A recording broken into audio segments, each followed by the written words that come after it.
कोपरगाव नगरपालिका सार्वत्रिक निवडणुकीच्या थेट जनतेतून नगराध्यक्ष यांचा पदग्रहण सोहळा आणि मी इथं आल्याच्या नंतर मला समजलं की शपथविधी सोहळा देखील झाला। अशा कार्यक्रमाच्या प्रसंगी उपस्थित असलेले संजीवनी उद्योग समूहाचे अध्यक्ष बिपिन दादा कोल्हे, माजी आमदार स्नेहलताताई कोल्हे, युवा नेते चेअरमन साखर कारखाना सहकार महर्षी शंकरराव कोल्हे, श्री विवेक भैया कोल्हे, नवनिर्वाचित नगराध्यक्ष पराग शिवाजीराव संधान, परमपूज्य सरला दीदी, दत्तोबा जगताप, संजय सातभाई, दीपक वाजे, रेणुकाताई कोल्हे, सुमनताई संधान, रवी काका बोरावके, राजेंद्र कोळपे व्हाईस चेअरमन, राजेंद्र पिपाडा, शिवाजीराव गोंदकर, सचिन तांबे, जालिंदर वाघचौरे, नासिर भाई, ॲडव्होकेट जयंत जोशी, दिलीपराव धारुणकर, माजी नगराध्यक्ष राजेंद्र शिंदे, व्यासपीठावर उपस्थित असलेले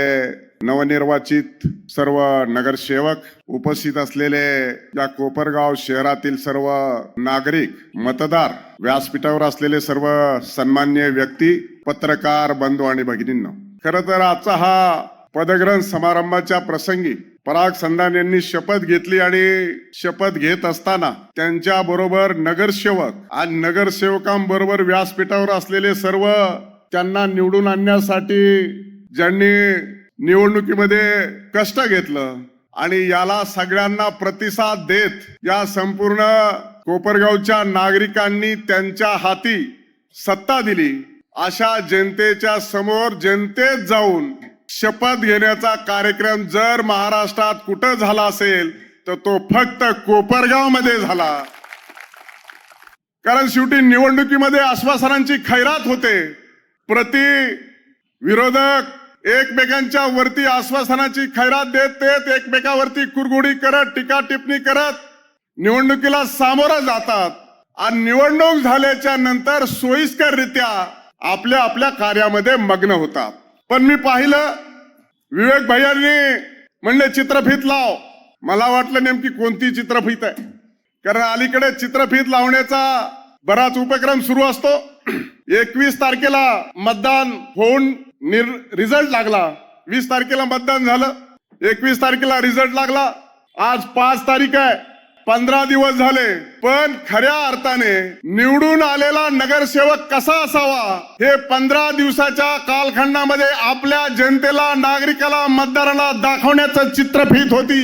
मला वाटत नाही की महाराष्ट्रामध्ये निवडून आल्यानंतर लोक सत्कार स्वीकारतात, पण आपले नगरसेवक दादा आणि ताईंच्या मार्गदर्शनात आणि विवेक भैयांच्या नेतृत्वामध्ये थेट नदीला गेले, थेट कचरा उचलला, थेट स्वच्छता केली। अशा प्रकारची दिशा येणाऱ्या 5 वर्षाच्या कालखंडामध्ये आम्ही करणार आहोत, हे या चित्रफितीच्या माध्यमातून आपल्याला पाहायला मिळालं। खरं तर हे काम करत असताना 15 दिवसामध्ये त्यांनी कामाची चुणूक दाखवली आहे। आम्ही येणाऱ्या 100 दिवसाच्या कालखंडामध्ये काय करणार हे देखील नगराध्यक्षांनी वाचून दाखवलं, किंबहुना पहिल्या बैठकीमध्ये मुख्याधिकाऱ्यांना सूचना दिल्या आहेत की आपल्याला कोपरगाव शहरामध्ये खऱ्या अर्थानं भविष्यामध्ये करावायची कामं, लोकांच्या व्यवस्था, स्वच्छता, सुंदरता, अडचणी या संदर्भामध्ये ठोस निर्णय घ्यावे लागतील आणि घेतलेल्या निर्णयाची कारवाई देखील करणार आहोत, असा शब्द खऱ्या अर्थानं या निमित्तानं दिलेला आहे।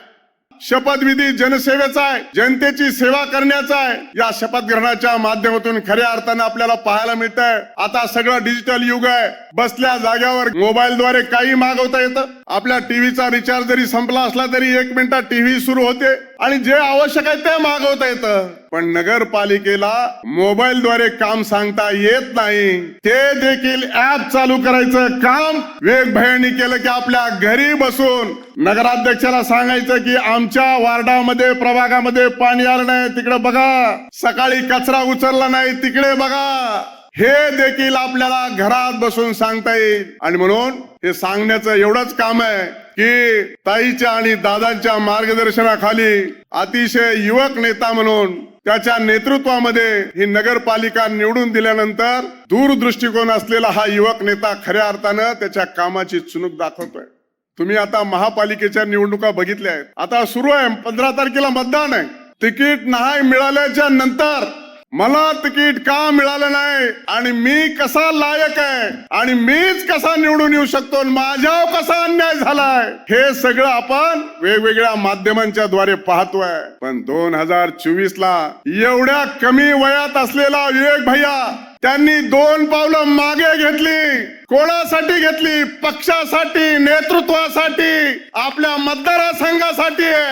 2 पावलं मागे घेत हे सामाजिक आणि राजकीय जीवनाला सुरुवात केलेला हा युवा नेता आहे आणि त्याच्यावरती प्रचंड असा विश्वास व्यक्त करत तुम्ही ही नगरपालिका निवडून दिलेली आहे. खरं तर वास्तविक पाहता त्या निवडणुकीमध्ये विधानसभेच्या माघारी घेत नेतृत्वाचा शब्द ऐकला, नेतृत्वाचा मान ठेवला. अलीकडच्या कालखंडामध्ये पक्ष पाहिजे तेवढे उपलब्ध आहेत. एक नाही तर दुसरा, दुसरा नाही तर तिसरा, पण काही झालं तरी उभा राहणार. ही भूमिका असताना एवढ्या तरुण वयामध्ये 2 पावलं माग सरायचं, हे विवेक भैयामध्ये कुठून आला समजूतदारपणा, कुठून आला हा परिपक्वतापणा? शेवटी स्वर्गीय शंकरराव कोल्हे यांचा नातू म्हणून या भागाचा सर्वांगीण विकास करण्याचं ध्येय धोरण आणि हेच खरं शंकररावजी कोल्हे यांना भावपूर्ण श्रद्धांजली होईल आणि त्यांचा नातू म्हणून मला या जनतेत सिद्ध व्हायचंय म्हणून ही भूमिका घेतली. त्या भूमिकेचं स्वागत करत नगरपालिकेमध्ये प्रचंड विश्वास व्यक्त करत 30 मध्ये 19 नगरसेवक आणि थेट जनतेतून नगराध्यक्ष आपण निवडून दिला. त्याबद्दल राज्याचा विधान परिषदेचा सभापती म्हणून मी तुमचं अभिनंदन आणि आभार मानण्यासाठी इथं उपस्थित आहे. खरं तर तू नशीबवान आहेस. मैदानात आल्याच्या नंतर कुणीही एक पडतो एक निवडून येतो, पण तुला थेट देशाचे कणखर गृहमंत्री या शहरामध्ये येऊन तुला आशीर्वाद देऊन गेले. राज्याचे लाडके मुख्यमंत्री देवेंद्रजी फडणवीस साहेब तुझ्या पाठीशी भक्कमपणे उभा राहण्याची भूमिका सांगून गेले. जनतेने प्रचंड विश्वास टाकलाय. हे एवढ्या कमी वयामध्ये कोणाला शक्य होत नाही. त्यामुळं तू जे धोरण स्वीकारलंस, तू जे हा समजूतदारपणा स्वीकारलास, निश्चित भविष्यामध्ये खरं तर मी अनेक नेत्यांची पोरं बघतो, पण पुढाऱ्याच्या घरी जन्मलेलं पोरग एवढं चांगुलपणा, समजूतदारपणा, परिपक्वता आणि योग्य ठिकाणी योग्य कसं बोलायचं, आलेला वार कसा परतून लावायचा हे विवेक भैया कोणच समजून घ्यावं. आणि म्हणून एवढ्या कमी वयामध्ये देशाचे अमित भाई शहा गृहमंत्री यांच्याकडून तुझी स्तुती सुमन झाली, हे कोणाच्याही नशिबात नाहीये. त्याच्यामुळं तुझे योग्य दिशेने पाऊल पडत चाललेले, त्याच्याबद्दल माझ्यासारख्या एका कार्यकर्त्याला, राजकीय क्षेत्रात काम करण्याला अतिशय मनापासून अभिमान वाटतो.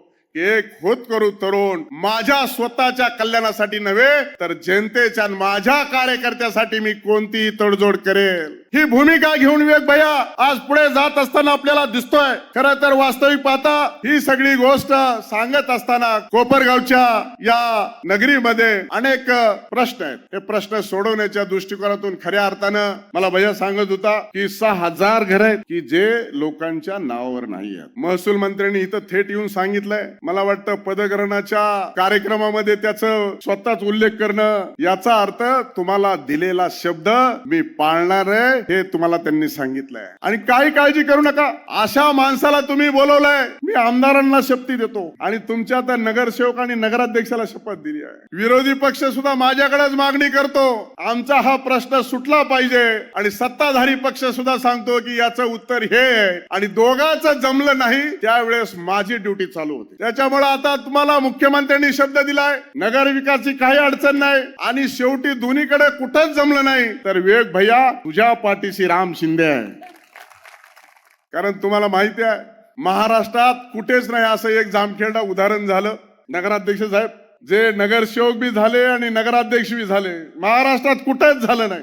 आमच्या नगराध्यक्षा नगरसेवक पण झाल्या, नगराध्यक्ष पण झाल्या. आणि आमच्या विरोधकांनी प्रचार केला की कशाला पोटनिवडणूक लावता, त्यापेक्षा आमच्याच नगरसेवकाला निवडून द्या. पण आमच्या नगराध्यक्षा नगरसेवक म्हणून 800 मतांनी प्रभागामध्ये निवडून आल्या. मग सभापती नेमकं काय काम करतो? मी माननीय मुख्यमंत्री महोदयांना फोन केला की आपल्या कायद्यामध्ये त्रुटी राहिली आहे. मी ती त्यांच्या निदर्शनास आणून दिली. कारण ज्या वेळेस नगरसेवक मधून नगराध्यक्ष व्हायचा त्यावेळेस 2 नगरसेवक पदावरती तो व्यक्ती जर निवडून आला तर एका ठिकाणी राजीनामा द्यावा लागत होता. पण आता नगर अध्यक्ष हा थेट जनतेतून निवडून येतो आणि नगरसेवक त्याला मतदान करत नाहीत. त्यामुळे दोन मतदारसंघ हे भिन्न आहेत. त्यामुळं एकाच वेळेस नगरसेवक देखील ती व्यक्ती राहू शकते, त्याच वेळेस नगराध्यक्ष देखील ती व्यक्ती राहू शकते आणि नगरसेवक म्हणून मतदान करता येतं, नगराध्यक्ष म्हणून कास्टिंग वोट करता येतं.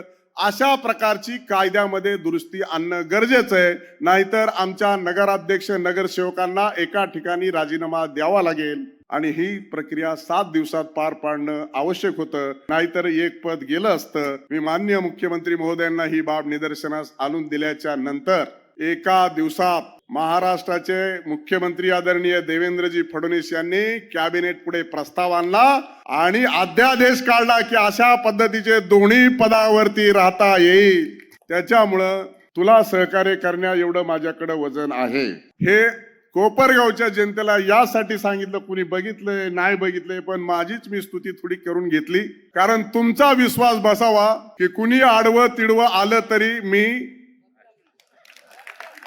आहे, विवेकभाईच्या पाठीशी आहे. नगराध्यक्ष काही घाबरू नका. आपली आता थेट कोपरगाव पासून मुंबई पासून दिल्ली पर्यंत सत्ता आहे आणि तुम्ही पहिले भारतीय जनता पार्टीचे नगराध्यक्ष आहेत कोपरगाव मध्ये आणि आमच्या ताई सुद्धा पहिले आमदार भारतीय जनता पार्टीच्या झाल्या कोपरगाव मधून. त्यामुळे कुठलीही अडचण असण्याची काही कारण नाही. तुम्ही अतिशय योग्य दिशेने नगरपालिकेचा कारभार करणार. शेवटी निवडून आल्याच्या नंतर हार तुरे सत्कार स्वीकारण्याच्या ऐवजी लोकांच्या प्रभागामध्ये जाऊन स्वच्छता करण्याचं काम केलं. हे पूर्ण महाराष्ट्रामध्ये कुणी केलं नसेल. ते तुम्ही करण्याचं खऱ्या अर्थाने काम केलेलं आहे आणि निश्चित स्वरूपामध्ये येणाऱ्या कालखंडामध्ये आपल्याला या जनतेची सेवा करायची आहे आणि ही सेवा करत असताना जनतेमध्ये जाऊन शपथ घेणं आणि येणाऱ्या 5 वर्षाच्या कालखंडामध्ये काय करणार आहे याचा अजेंडा त्यांच्या पुढे सादर करणं हे संपूर्ण महाराष्ट्रामध्ये दुर्मिळ उदाहरण आहे. आणि म्हणून खऱ्या अर्थानं मला या ठिकाणी शपथ ग्रहण आणि आपल्या पदग्रहण कार्यक्रमाला येत असताना मनस्वी आनंद झालेला आहे. मी तुमच्या भविष्यातल्या या 5 वर्षाच्या कालखंडासाठी मनापासून हार्दिक शुभेच्छा देतो आणि तुम्ही जनतेने, नागरिकांनी, मतदारांनी विवेक भैयाच्या आणि दादा आणि ताईच्या सांगण्यावरती विश्वास ठेवून आपण ही नगरपालिका निवडून दिली, त्याबद्दल तुमचं मनापासून आभार व्यक्त करतो आणि नगराध्यक्ष महोदय तुमच्या सर्व टीमला मनपूर्वक हार्दिक शुभेच्छा व्यक्त करत माझं बोलणं थांबवतो. जय हिंद, जय महाराष्ट्र.